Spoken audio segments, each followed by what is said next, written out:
Well, my guest is also one of those people caught in traffic. 17 minutes turned to how many minutes you'll find out from him right now.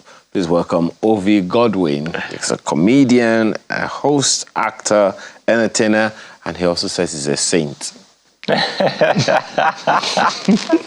That saint part is the most important part of the conversation. Please, God. The one you say, God, I beg. Yes, is that God, I beg? Gosh. That traffic part you said, oh my God.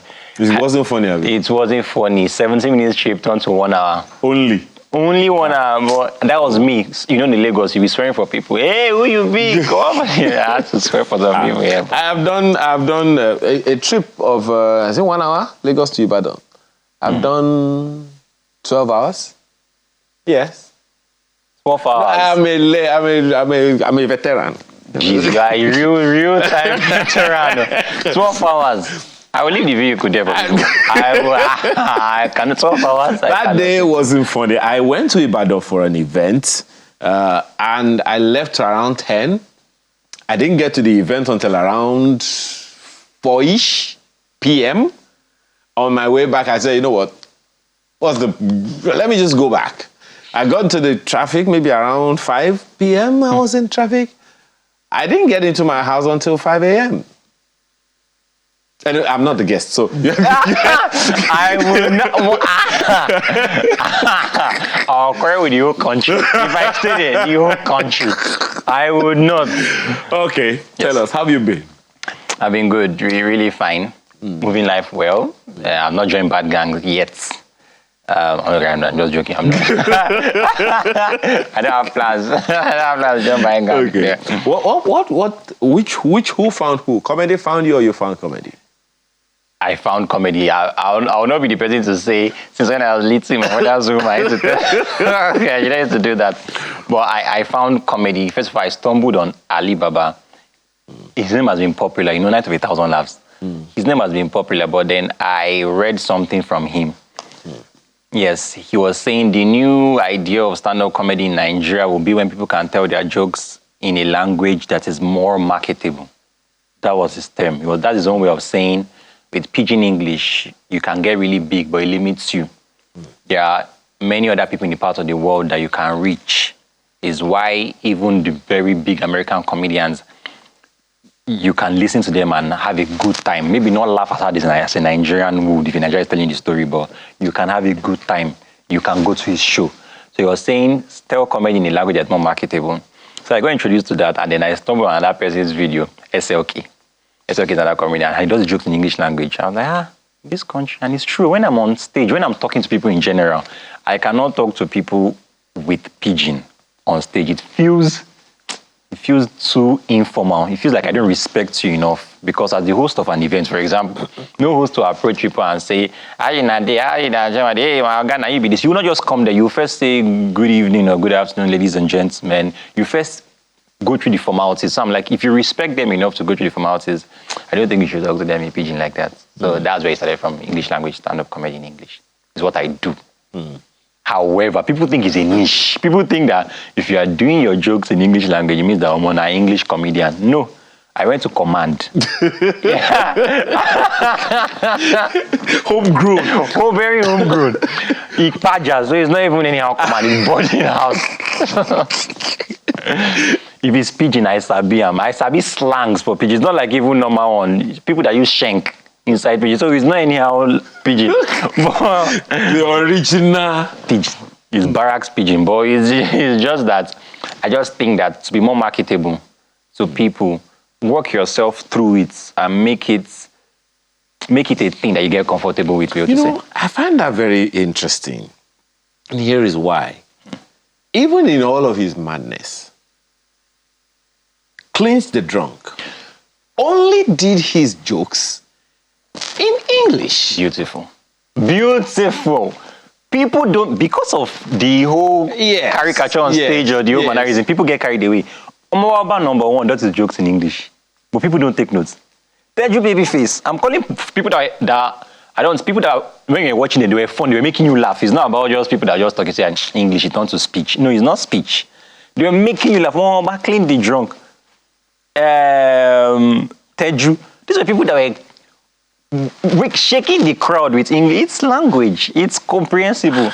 Yes, I like that you know that example. Yes. The drunk amazes me because what drunk doesn't speak Pidgin in Nigeria?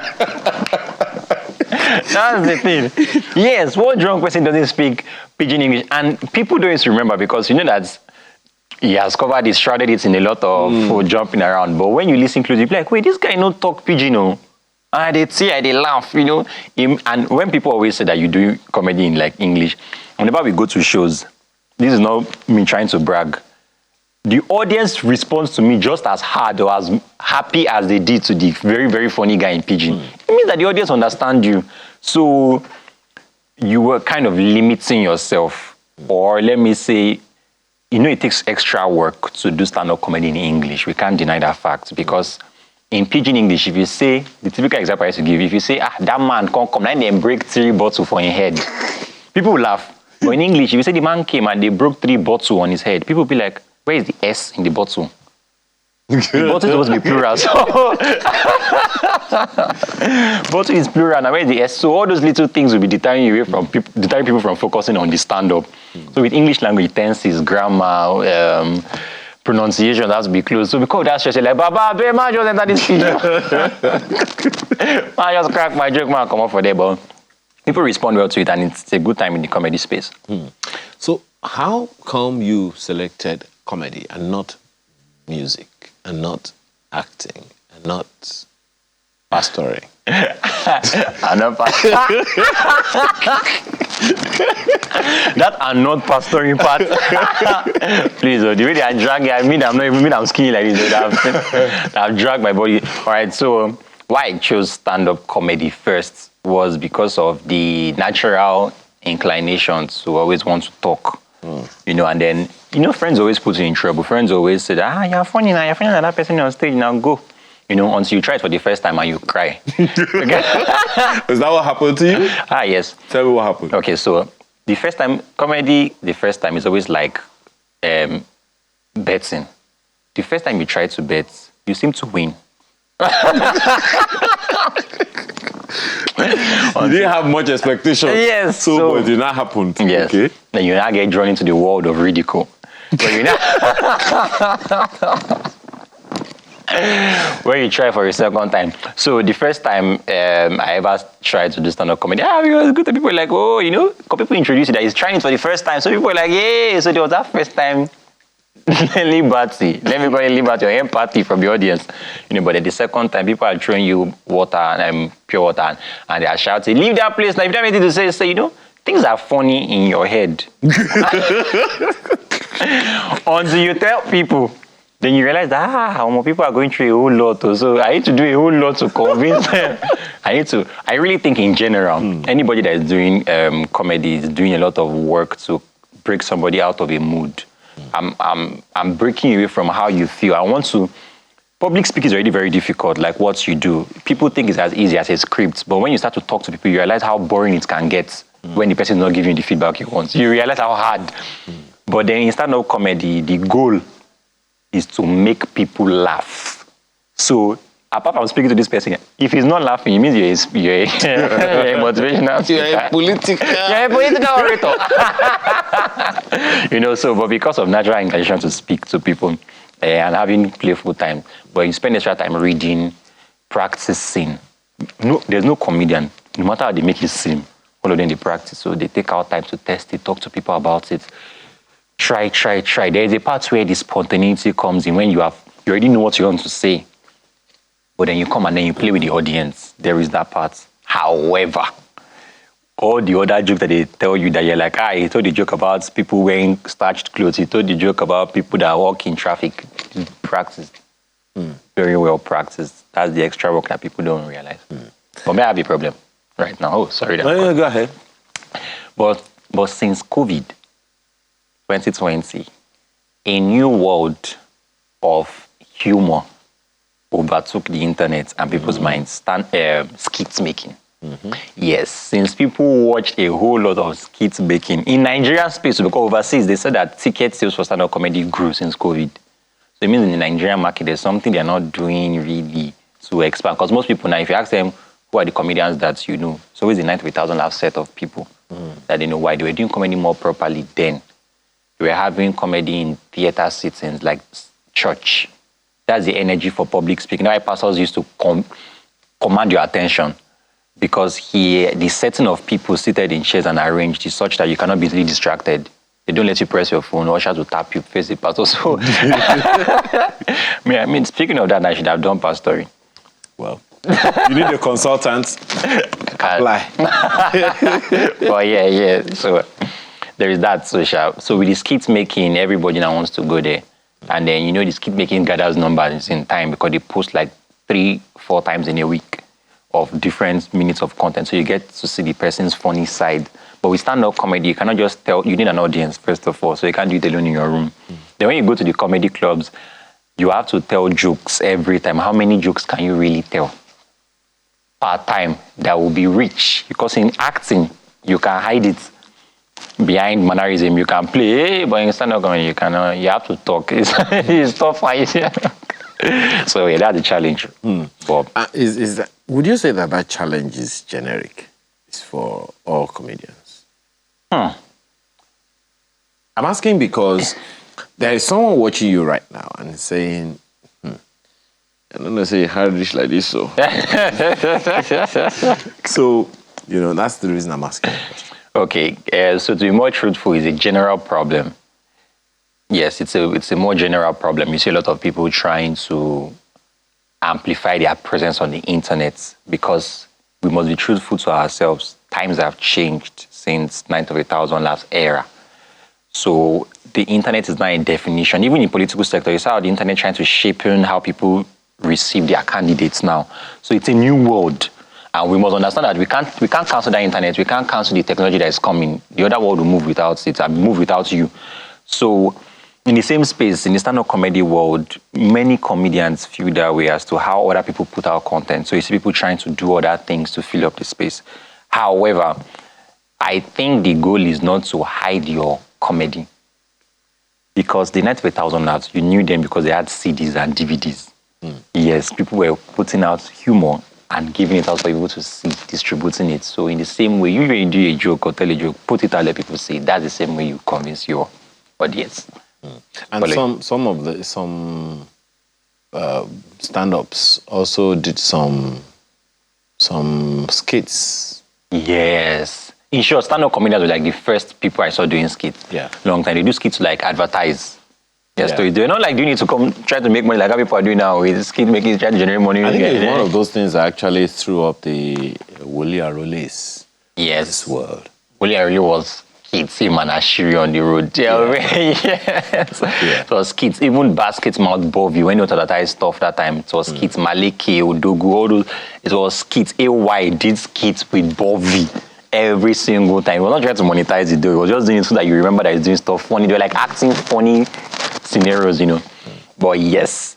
But then those skits, I don't know, and it's true, and that's a good point because stand-up comedians did not now focus on it because they're just using it as a means to advertise. It's not the thing. It was comedy on stage. It was just to advertise. I just do something funny. Let's act something funny, But then other boys, they were like, they can act something funny. Let me act my own too.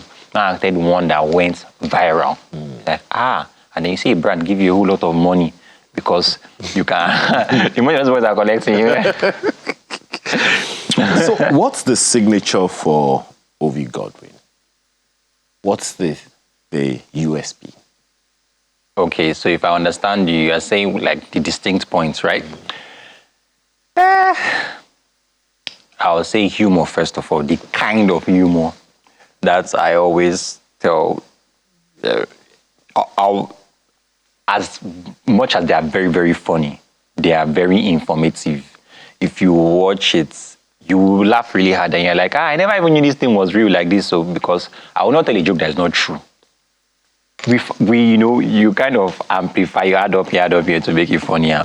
But the bedrock of the humor of any information, if I say maybe something that happened to Nigeria 1 year. If you check the year, I'm not making it up. If I say that human beings can only stretch for these centimeters, I'm not making it up if I tell you. So it's the edge in the humor, then the language. When everybody's sounding a certain way, when you come out on stage and you sound differently and you're funny with it, people remember you. People remember you. And by the way, even now, I've taken my acting seriously. Before I just used to act. When people come, I'm not available. I'm not. Now you're available. So let's wrap up with this one. I'm pretty sure that there is going to be another time for us. What are we to expect from you within the next 1 year, 5 years, 10 years? Okay, so I did stand-up comedy, especially like 1 hour of telling jokes. Very funny jokes, even though it's 1 hour. So I did one. That one is on YouTube already. It's The Forerunner. It's on YouTube. Just type Oveze Godwin, you see it. However,